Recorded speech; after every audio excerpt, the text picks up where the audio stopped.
Imagine a world where one conversation could expose Hollywood's darkest secrets, one call that might change everything. Attorneys for Sean Diddy Combs are fighting a lot of battles on a lot of different fronts lately, and likely spent their holiday crafting motions to try to curtail the amount of legal action the disgraced music mogul is facing. But one of the strangest cases involves a Michigan prison inmate who claims that Combs raped him in the 90s. A judge had initially granted a massive $100 million judgment in his favor, but after that was overturned, Derek Cardello Smith is now pushing forward with his lawsuit. He says he plans to call pop icon Jennifer Lopez as a witness. In a recent jaw-dropping episode of the Joe Rogan Experience, a bombshell was dropped that has left fans and critics questioning everything they thought they knew about celebrity alliances. P. Diddy thing sounds like just complete unchecked depravity. Like, I don't even think he was gay. He was just fucking guys.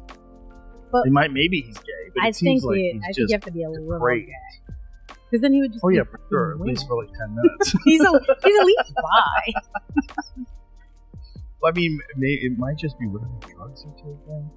Like, I don't understand it. When that whole I think I had peripherally heard that P. Diddy had big parties, but I never heard of freak offs or any. I never heard of that stuff until pretty recently. Like post-pandemic. The conversations weren't just about politics, science, or pop culture. They were a deep dive into the intertwined lives of some of the biggest names in the industry. Coming from New York, I was 25, 26 years old. I didn't know anything.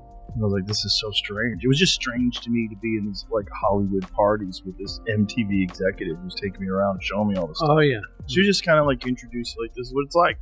Yeah. That's what everybody does. They go out to the clubs and it's just...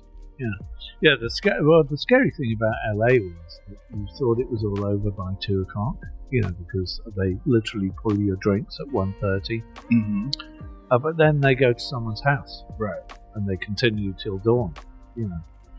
So that was dangerous too. Yeah. So I was happy that I got away from that. Fortunately, I avoided all that. You're lucky. Yeah. I mean, there was some fun to be had, no question about it, but a lot of it was kind of dark too. At the center of it all, Elon Musk and Joe Rogan took aim at a story that goes far beyond catchy hits and red carpet glamour. Go to Diddy's house, probably feels real weird. Probably feels weird walking around that house, probably like, what happened here? Yeah. I've been through some memories in that house. Sounds rough, man. Well, it's just amazing how many people on the Diddy party list that are supporting Kamala. Yeah, seriously. It's like insane. Publicly, openly, all in. Yes. It's like J-Lo was like his ex-girlfriend. and it's like now deciding she's like warning people against Trump. I'm like, well, wait a second. So how many people did she warn against Diddy? Right. Oh, 0. Okay. Right. Well, maybe we shouldn't trust her opinion. Did you see the Babylon Bees take on it? Did you see the Babylon Bees? Babylon Bees awesome.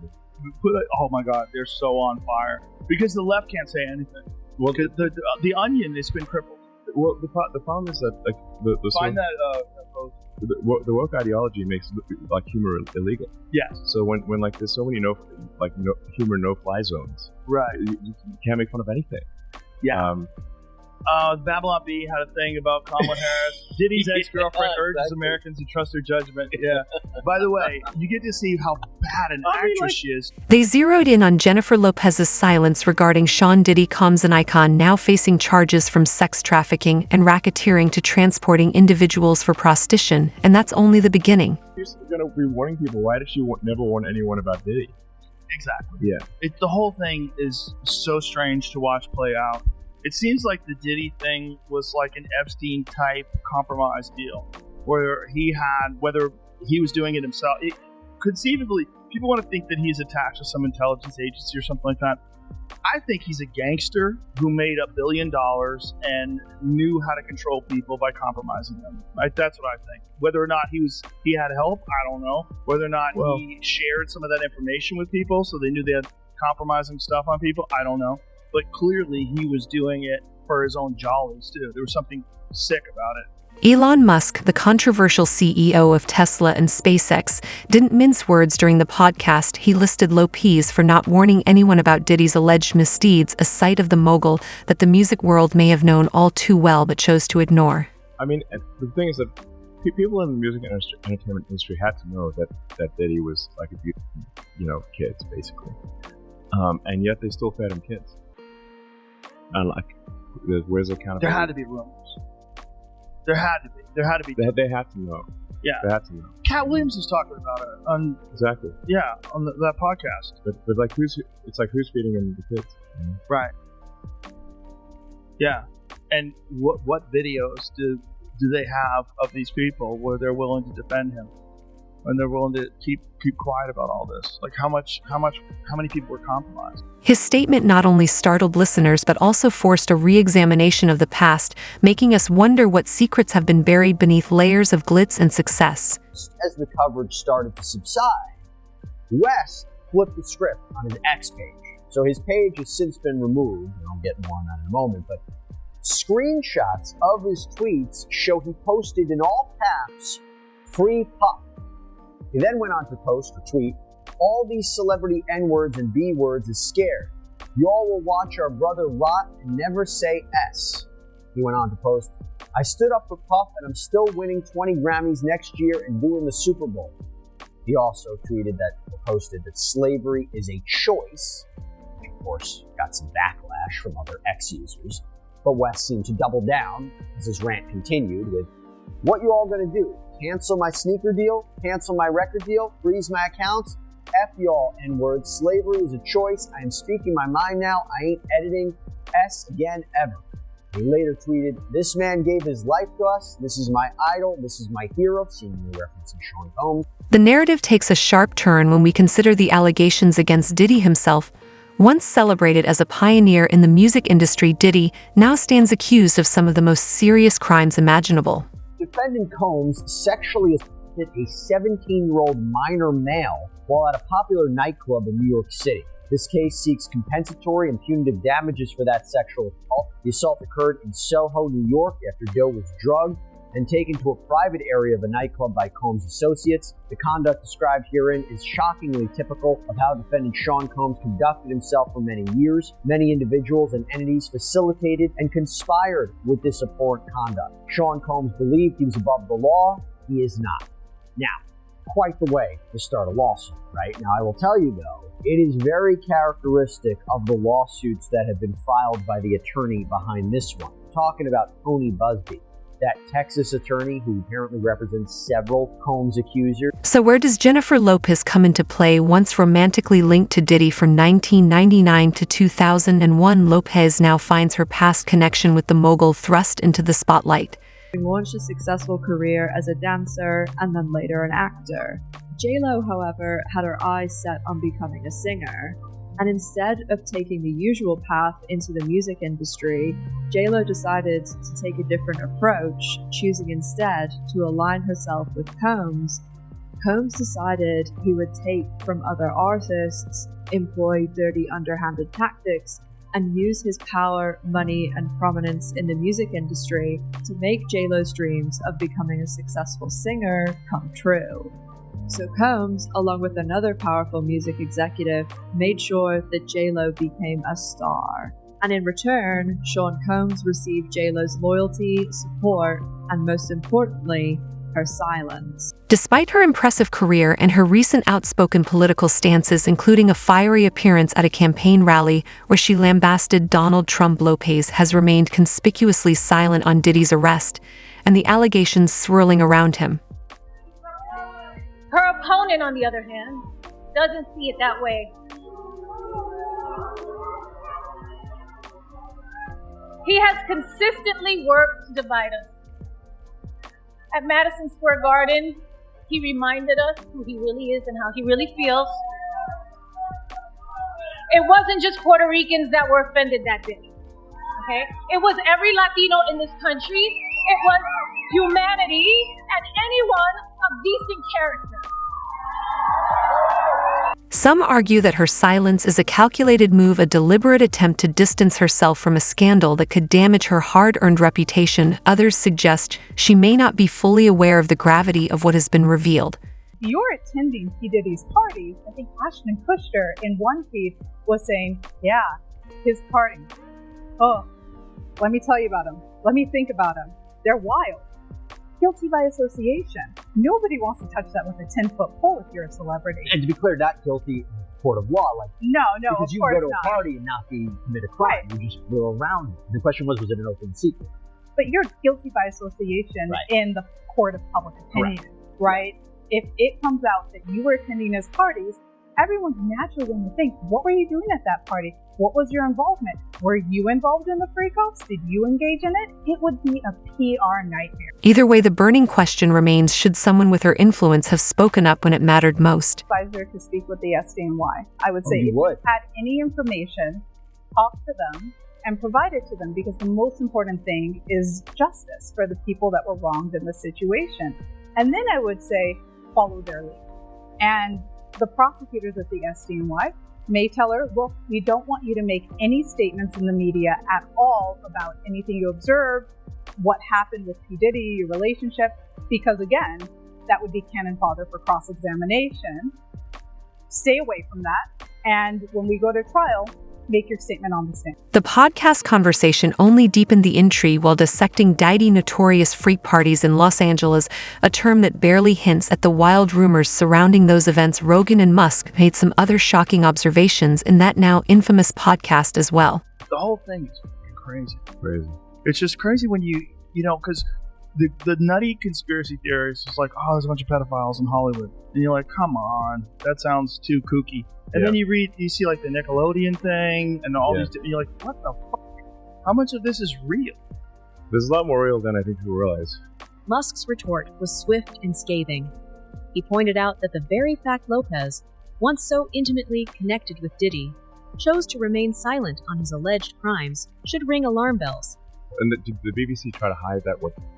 That guy was one of the worst, like basically child rapists of all time. Of all time. Of all time. Yeah.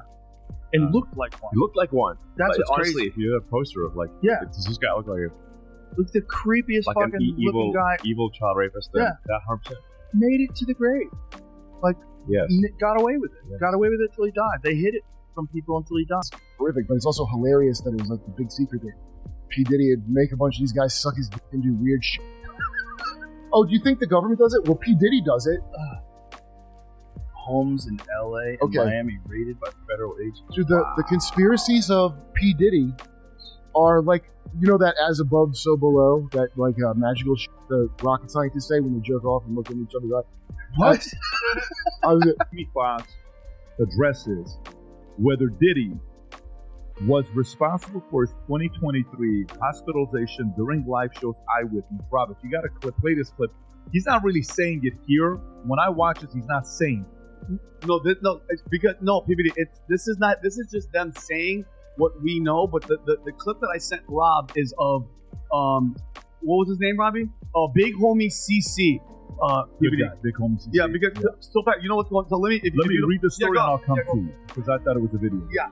During the tapings of his upcoming Netflix special, what had happened was Jamie Foxx reportedly stated that he was responsible for what happened to him. And Fox is the one who called the FBI on call. Jamie Foxx took multiple shots at his old friend P. Diddy during his new Netflix stand-up special, What Happened Was. The internet said that Puffy tried to kill me. That's what the internet was saying. I know what you're thinking. Did he? Hell no, nigga. I left them parties early.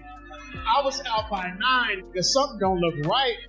It's slippery in here. Many people were excited to hear what Jamie Foxx would reveal about the Diddy saga on stage, but some are equally skeptical as to why he would not call out Diddy early. Jamie Foxx just recently said that P. Diddy poisoned him. Whoa! And that's why he got that stroke. I've heard that. He talked about it on stage. He said it? He said it. The poison? He said it. He goes, I didn't have a heart attack because of the vaccine. It was Diddy shutting me up. See if you can find that. Because he said it on stage. Diddy was poisoning people? Bro, I think there was some crazy shit going like on. Cosby shit? Like drugging? Diddy wasn't even that I big. think It was murder. There's alleged murder. A bunch of people that got pneumonia. A bunch of convenient people that died of pneumonia. Jamie Foxx addresses whether Diddy was responsible for his 2023 hospitalization while filming Netflix special Holy shit. Jamie He Foxx talked has about a it on Netflix his special. Netflix special. Diddy, the making of a Bad Boy documentary that we talked about in here, that a lot of the claims and the things that they were accusing him of were completely false. And he's saying he wants $1 million in damages for severe harm to his reputation, economic harm, and the defamatory statements. Why just NBC? It's been about 5 or 6 documentaries that have come out. I have no idea, on top of podcast and YouTube pages. Like, it's so many people with stories like why he just aiming at NBC. Is Joe Rogan really unmasking the hidden truths behind Diddy's dark legacy and J.Lo's silence? Could Elon Musk's explosive take be the spark that ignites Hollywood's most explosive scandal yet? Or is it just another twist in a maze of celebrity secrets? In the end, the narrative circles back to one central question. Why did she have to know? Why did Jennifer Lopez, whose past with Diddy is now a subject of searing debate, choose silence when the stakes were so incredibly high in early 2000s, when J.Lo and Combs were an item? J.Lo adapted to Combs' partying lifestyle, and this went on to cause disastrous results. 4 days prior to the start of the new millennium, J.Lo and Combs were arrested and taken into custody in New York, not too far from where Combs is currently locked up today. This event went on to create headline after headline, and despite Combs being charged with very serious crimes, J.Lo remained loyal, and by his side, J.Lo has stayed silent all these years about the events that transpired that night, and a lot of mystery still remains today about what really happened. These same silent tactics are being employed by J.Lo in present day whenever she's confronted or asked in any way about Diddy, their relationship, what she saw and what she knows. But this is interesting. Natana Rodney Jones, also known as Little Rada, is now suing Diddy for sexual harassment. That's something that's been in the headlines for the last couple of days, and there's a very interesting quote from his lawsuit that relates back to you that I want to read, because it sort of ties all of this together. And it says, Jones claims in the lawsuit Mr. Combs shared that he was responsible for the shooting in the nightclub in New York City with rapper Shine. He shared that artist, and Mr. Combs' girlfriend at the time, Jennifer Lopez aka J.Lo, carried the gun into the club for him and passed in the gun after he got into an altercation with another individual. So now you have Little Rod in this new lawsuit saying that Diddy told him that he actually was responsible. I mean, what did you think when you read that? Well, I was incensed for a number of reasons. First and foremost, for the past quarter of a century, he's lied, denied that he was responsible, even though I knew wholeheartedly, and as so many others who were in the club that night, we all knew it was responsible. If you want to stay ahead of every shocking update, hit that like button, subscribe, and turn on notifications. The truth is on the horizon, and you won't want to miss a moment of it.